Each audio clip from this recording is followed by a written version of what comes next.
இன்னைக்கு ஒரு mini vlog. இன்னைக்கு காலையிலேருந்து மழை விடாமல் பெஞ்சிட்டே இருந்துச்சு. அப்போ தான் நான் இன்னைக்கு ஈவினிங்க்கு மசால் பூரி செஞ்சு சாப்பிட்லான்னு மத்தியானமே இந்த பட்டாணி கடலையெல்லாம் ஊற போட்டு குக்கரில் அந்த ஊற வச்ச பட்டாணியும் 2 உருளைக்கிழங்கையும் தோலை எடுத்து கொஞ்சம் தண்ணி ஊற்றி கொஞ்சம் வத்தல் பொடி போட்டு ஒரு 5 விசிலுக்கு நல்லா வேக வச்சு எடுத்துக்கிட்டேன்.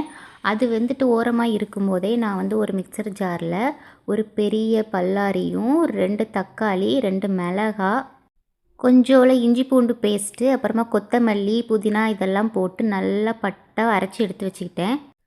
இப்போ இன்னொரு பாத்திரத்தில் கொஞ்சம் எண்ணெய் ஊற்றிட்டு சோம்பு, கல்பாசி, ஸ்டார்ப்பு இதெல்லாம் போட்டுட்டு நான் அரைச்சி வச்சதையும் ஊற்றி கொஞ்சம் வேக வச்சுட்டு இதில் 1 ஸ்பூன் குழம்பு மிளகாய் தூளும் 1 ஸ்பூன் கறி மசாலாவும் போட்டு பச்சை ஸ்மெல் போகிற வரைக்கும் நல்லா கொதிக்க விடணும். இப்போது நம்ம வேக வச்சுருக்க பட்டாணி உருளைக்கிழங்க கொஞ்சம் கரண்டியை வச்சு நல்லா மசிச்சு விட்டுட்டு அதையும் அந்த கொதிக்கிறதுக்குள்ளே ஊற்றிடணும். ஊற்றிட்டு தேவையான அளவுக்கு தண்ணி ஊற்றிட்டு உப்பு செக் பண்ணிவிட்டு சாட் மசாலா லாஸ்ட்டாக சேர்க்கணும். இது அடுப்பை ஆஃப் பண்ணிட்டு தான் சேர்க்கணும். இது சேர்த்தா தான் டேஸ்ட்டு நல்லாயிருக்கும்.